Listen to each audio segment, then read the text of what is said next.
can go ahead and come up as well.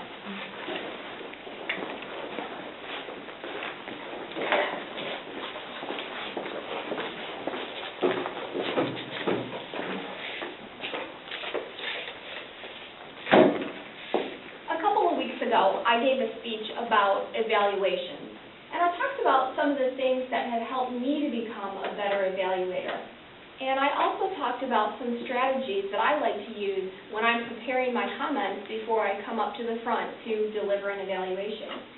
And just for the benefit of our guests, an evaluation is when, after a speaker does their presentation, another club member will come forward and give a critique on that person's speech. But they'll try to do it in a way that's encouraging, supportive, and helps them to become a better speaker. Well, today we're going to continue along with that format of talking about effective evaluation. We're going to do it a little bit differently today. We are going to have a panel who's going to share some insights with you about effective evaluation. And then we will have a question and answer period where I encourage you as the audience to ask questions of our panel members. The topic of effective evaluation is very broad and complex, and there can be a lot of different opinions and viewpoints as to how to give an effective evaluation. But I think the one thing that we all have in common, or that we all see as a commonality in giving a good evaluation, is that the purpose of it is to help the speaker to become a better speaker, a better presenter in the future. Let's go ahead and introduce our first panelist. Carol Van Zyl has been a member of Toastmasters for a total of 3 years. Carol has earned the Competent Communicator designation and is working towards the Advanced Communicator Bronze Award. She is our current club president, and I'm thrilled to say that Carol is this year's Division F Evaluation Champion, and she will be competing in the District 37 Evaluation Contest on November 11th. Carol, would you please share with us your thoughts about giving an effective evaluation? Certainly. You can sit or stand.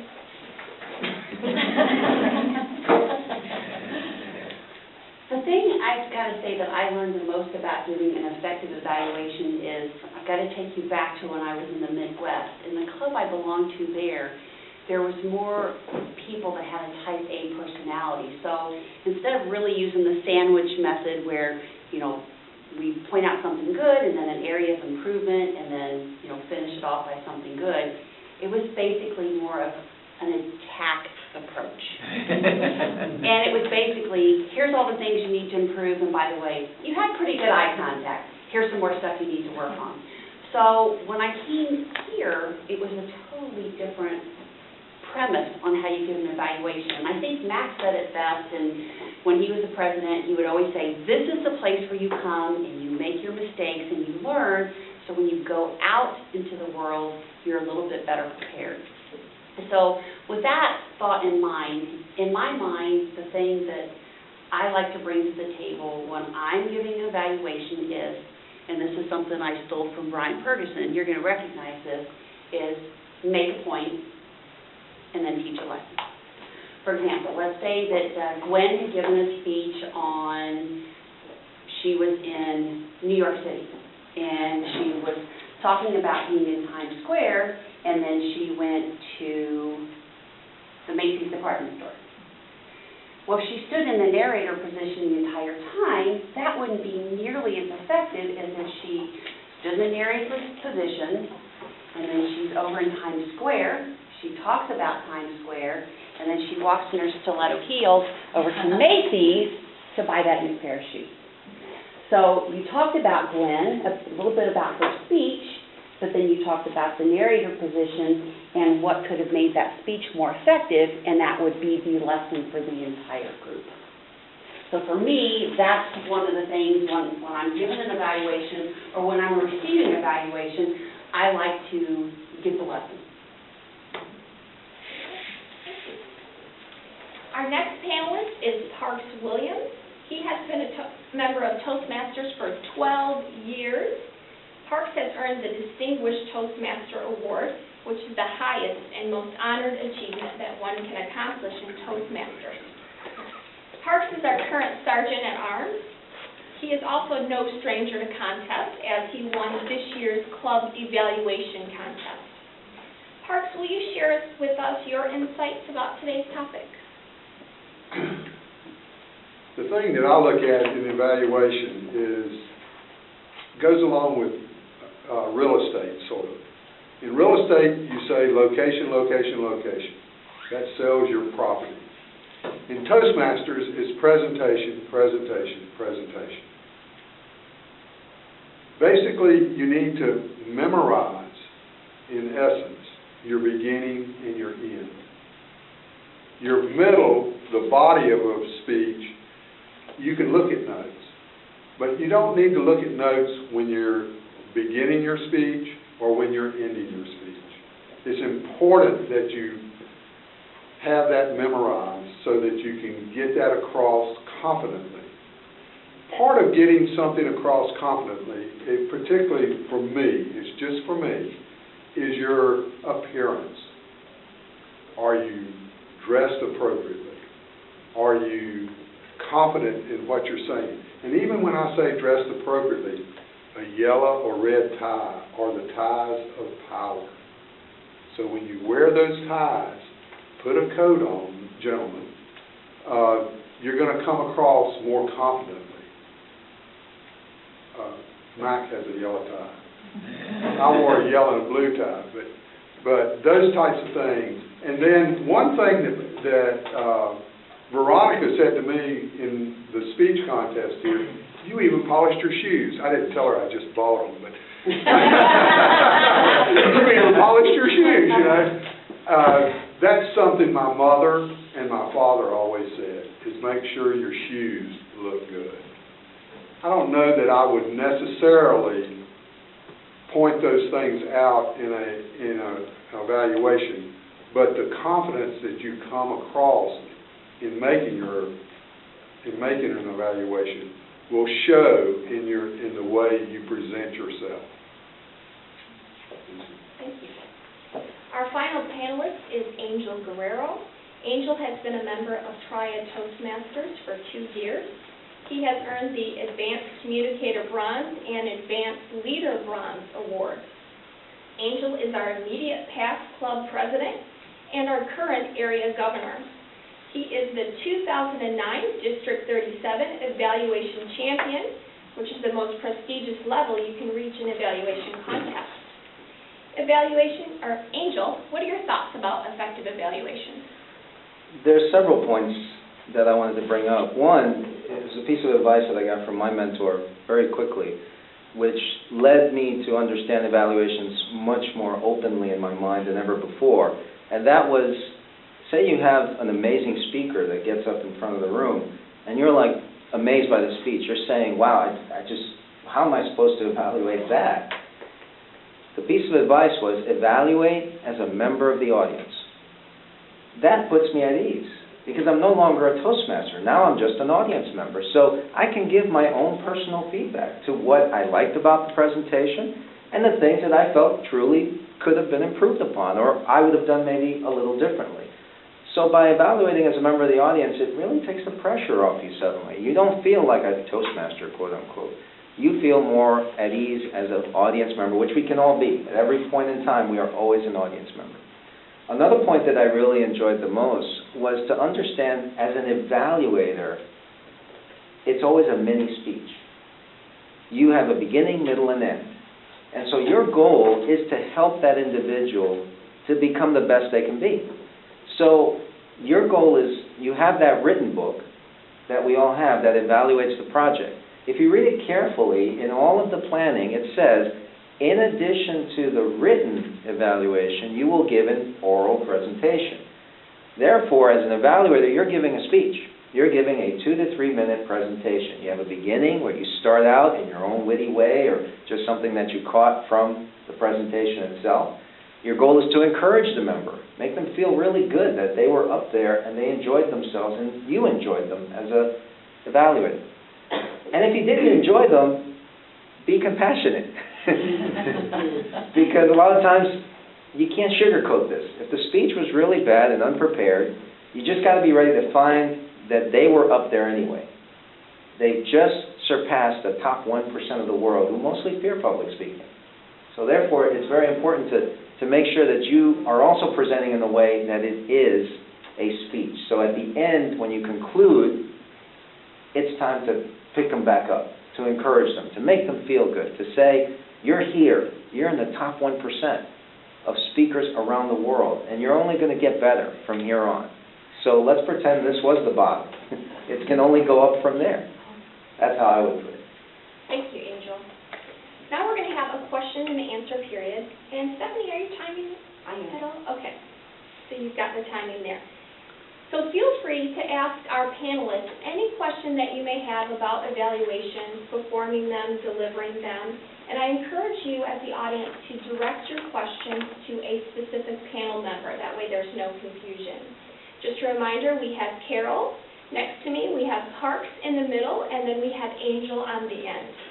Who would like to pose our first question? Saying that you came from a type A setting before made me curious. What was the most painful evaluation you ever had in that club?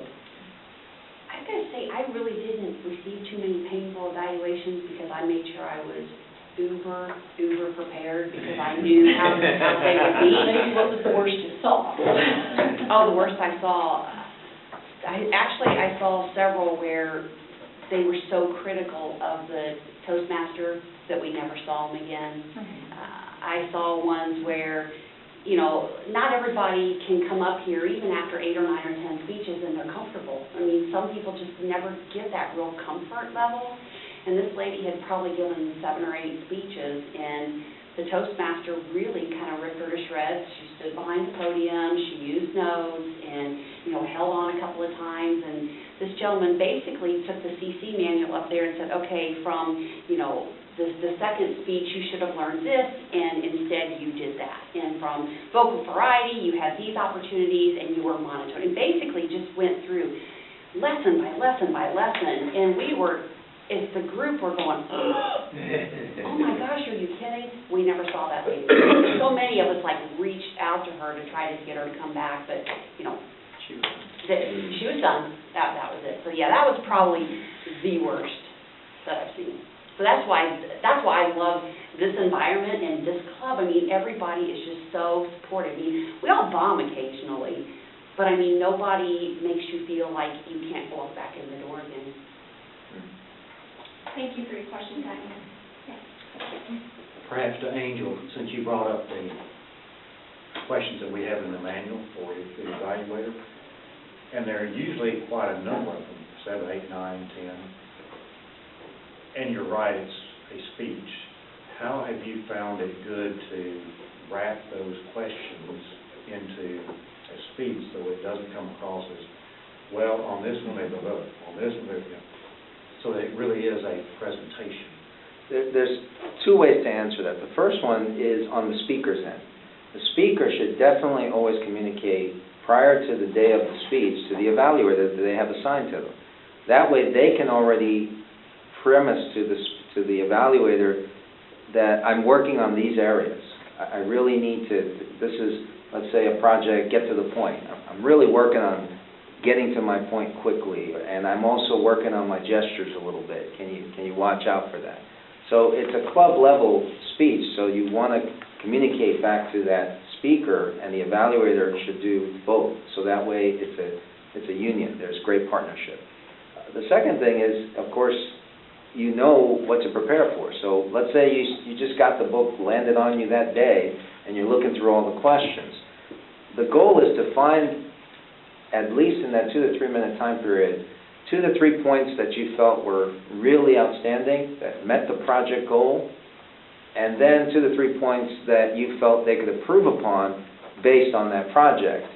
And then, of course, anything in particular that you feel, if that speaker's an advanced speaker, that they definitely want to tweak a little bit.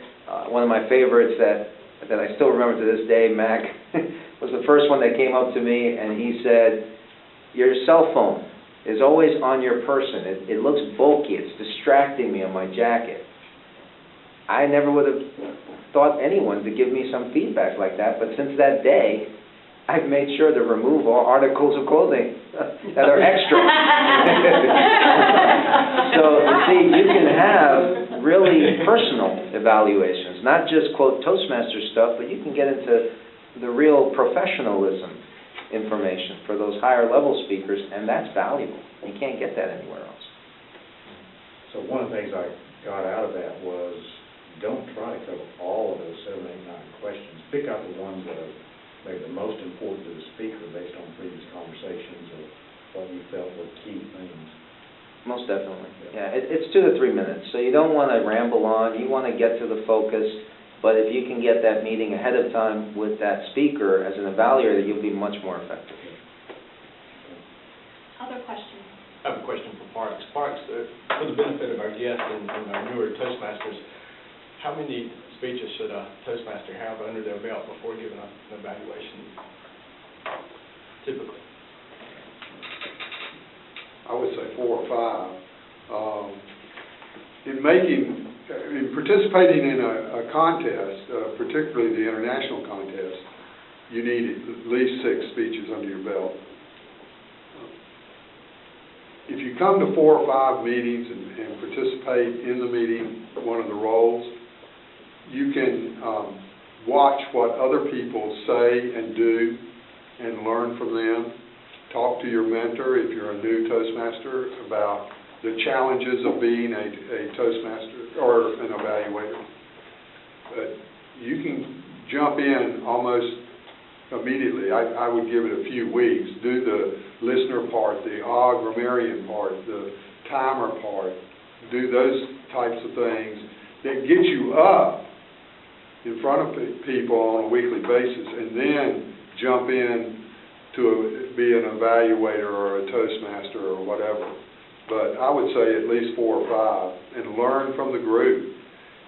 This group is very good about teaching the compassion that you have in giving an evaluation.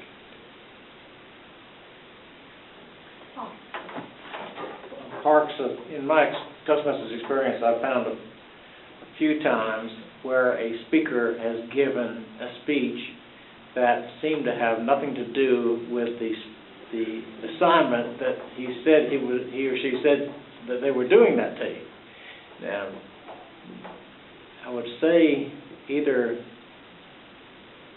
in most cases, they probably had some chip on their shoulder. They had something that they wanted to share with the group, and they didn't care what the assignment was. They're just going to give that speech, period. How do you evaluate that? What do you do? That's a good question. The one thing that I immediately thought of is the fact that the Competent Leadership Manual has that you have to evaluate speeches, and you're not evaluating a speech from a competent communicator manual or even one of the advanced manuals. You're just evaluating, and it gives you some basic questions that you can answer for yourself and speak to when you are giving an evaluation. But you still have to give that person credit for that speech. Yep.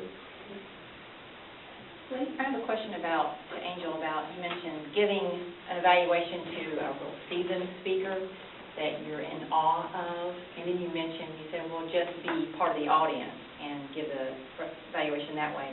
I still would feel like, as part of the audience, I'm not worthy. Yeah. If I could give them constructive, can you go into more, or an example of someone that, Sure. I think the best way I can answer that is, what happens is the Competent Communicator Manual is the core of the beginning of any Toastmaster career. In it, it is literally every basic component that any speech, no matter where you go or what you hear, is going to be broken down into. So if you spend the time just in the center, projects 4, 5, and 6 alone, that'll give you oodles of information that you can look at any speaker, no matter how advanced they are, and pinpoint an area that they definitely didn't hit 100%. Those key components was what I believe helped me to win in 2009, the evaluation contest, because we had a great speaker. She was amazing when she did her speech.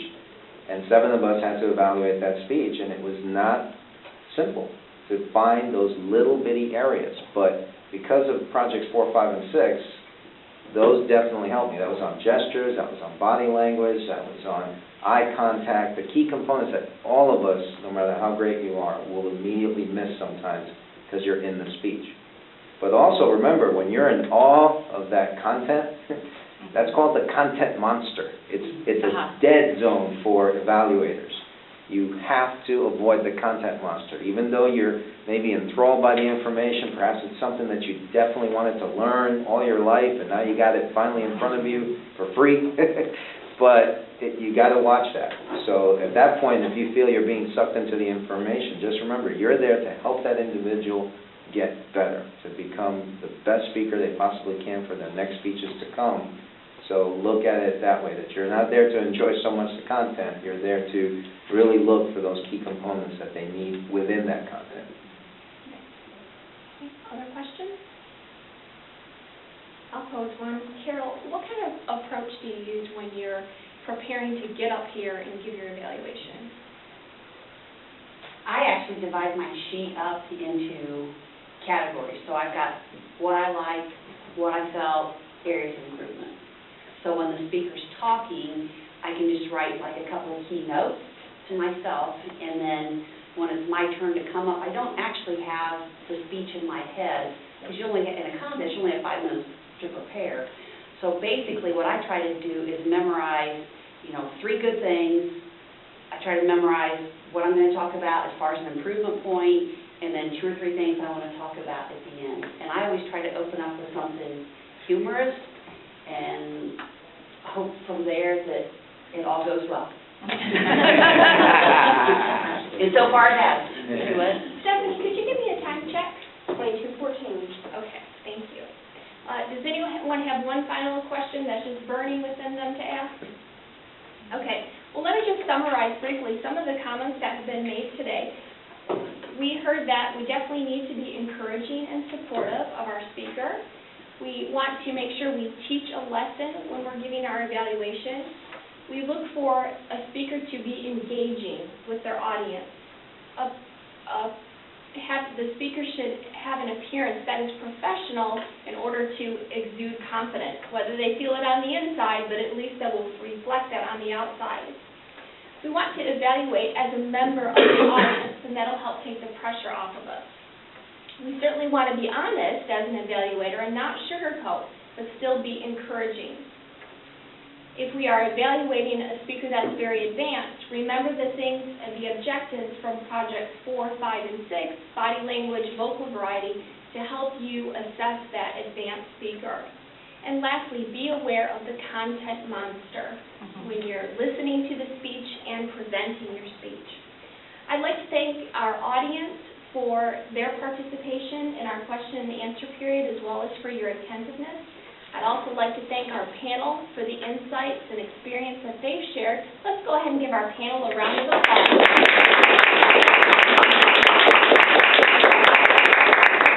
And I hope that today's session will help to make your evaluations excellent. Madam Toastmaster?